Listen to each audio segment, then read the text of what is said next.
بے شک حسین کے لیے رونا بھی سنت. ہر شے کو بدعت نہ بناؤ. پانی دیں. ام سلمہ سے آپ نے فرمایا، ام سلمہ آج ایک فرشتہ ملنے آ رہا ہے بہت خاص، کسی کو کسی کو اندر نہیں آنے دینا.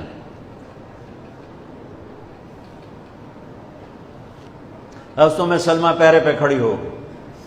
تھوڑی دیر میں حسین آ گئے، چھوٹے بچے معصوم ابھی، اندر جانے لگے. انہوں نے روک دیا، وہ رونے لگے. وہ روئے تو انہوں نے چھوڑ دیا. تھوڑی دیر کے بعد اندر سے میرے نبی کے زور زور سے رونے کی آواز آئی. زور زور سے رونے کی آواز آئی. ام سلمہ رہ نہ سکی، بھاگ کے اندر گئیں. تو آپ نے کیا دیکھا؟ آپ نے حسین کو یوں سینے سے چمٹایا ہوا تھا اور ایسے ہل ہل کے رو رہے تھے، ایسے بلک بلک سسک سسک کے رو رہے تھے. اور آپ کے آنسو آپ کے رخسار اور داڑھی پر اتر کر رہے تھے، اور آپ نے یوں بھینچا ہوا، ایسے دبایا ہوا تھا. تو حضرت ام سلمہ نے کہا، میرے ماں باپ قربان یا رسول اللہ، کیا ہوا؟ آپ ایسے تڑپ کے کیوں رو رہے ہیں؟ تو آپ نے روتی آواز میں کہا، بہتے آنسوؤں کے ساتھ، کپ کپاتے بدن کے ساتھ، کہ ام سلمہ، یہ فرشتہ جو مجھے ملنے آیا تھا، یہ میرے بچے کو دیکھ کر کہہ رہا ہے کہ آپ کی امت اس بچے کو قتل کر دے گی، اور جہاں اس کا خون گرے گا وہ مٹی مجھے دکھائی ہے. اس نے کہا، میں اس لیے اس پہ رو رہا ہوں. ابھی تو وہ شہید نہیں ہوئے اور رویا جا رہا ہے، تو ہم تو ان کی شہادت پہ روتے ہیں بھائی. ہم تو ان کی شہادت پہ روتے ہیں، اور یہ قیامت تک روتے رہے گی دنیا. قیامت، یہ اللہ کا نظام ہے. اس نے کربلا کے واقعے کو یوں کر دیا جیسے ہر سال آج ہی ہوا ہے. آج ہی حسین شہید ہو رہے ہیں، آج ہی عبداللہ کا سر کٹ رہا ہے، آج ہی زینب کی چادر کو پھاڑا جا رہا ہے، آج ہی لاشوں کو گھسیٹا جا رہا ہے.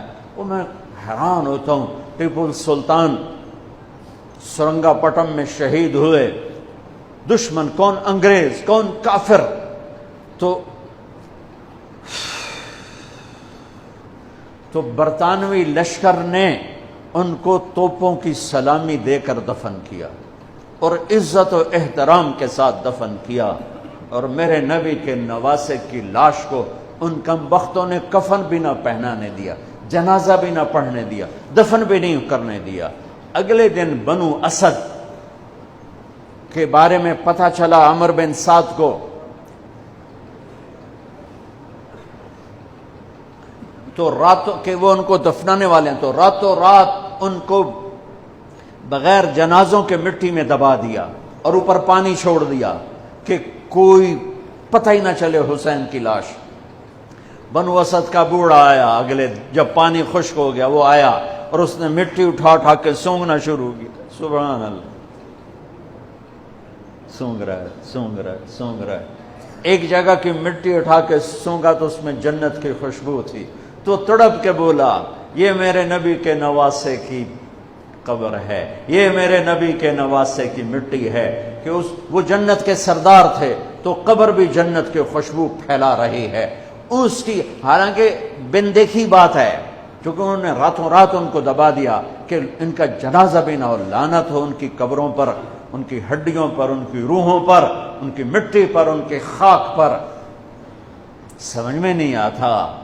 نبی کے گھر کے کتے کی بھی ہم تو عزت کریں گے اگر آج ہمیں پتہ چلے یہ نبی کے گھر کا کتا ہے.